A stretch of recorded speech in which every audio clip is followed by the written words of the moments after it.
What if I told you there's a voice, a single voice, that has the power to systematically dismantle your dreams, crush your ambitions, and leave you with a life filled with regret? Now, you're probably thinking of a critic, a disapproving parent, a boss who never believed in you, but you'd be wrong. The most dangerous, most destructive voice you will ever hear in your entire life sounds exactly like you. It doesn't scream, it doesn't yell, it doesn't make a big scene.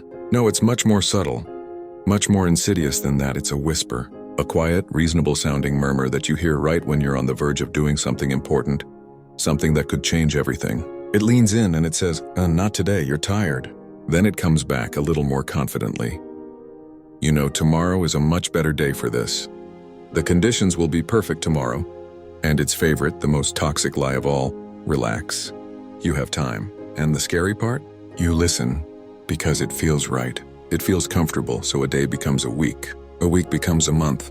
You blink and a year has passed. You blink again, and 5 years have vanished spent listening to that soothing, treacherous voice.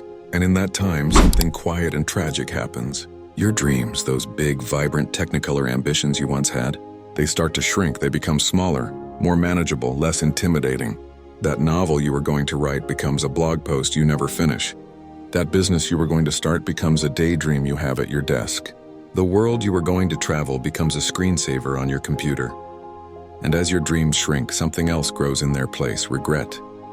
It's a heavy, cold feeling in the pit of your stomach. And the most heartbreaking part? You barely even notice it's happening. It's a slow fade into mediocrity, guided by the whisper of later. But I need you to understand this, and I mean really hear me. That voice isn't you.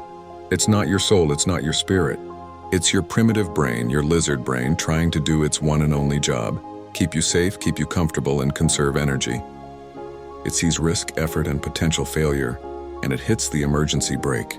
But your life, your real life, begins the second you hear that whisper and decide to act anyway. The moment you feel the pull to stay on the couch, but you put on your running shoes. The moment it says, don't send that email, and you hit send. The moment it tells you to wait until tomorrow, and you defiantly say, no, it has to be now. That moment of defiance is where you find your power. It's where you take control back from the whisper. So what is it? What's the thing you've been putting off? Start it right now. Not in an hour. Not after this video, not tomorrow. Now your future self is begging you.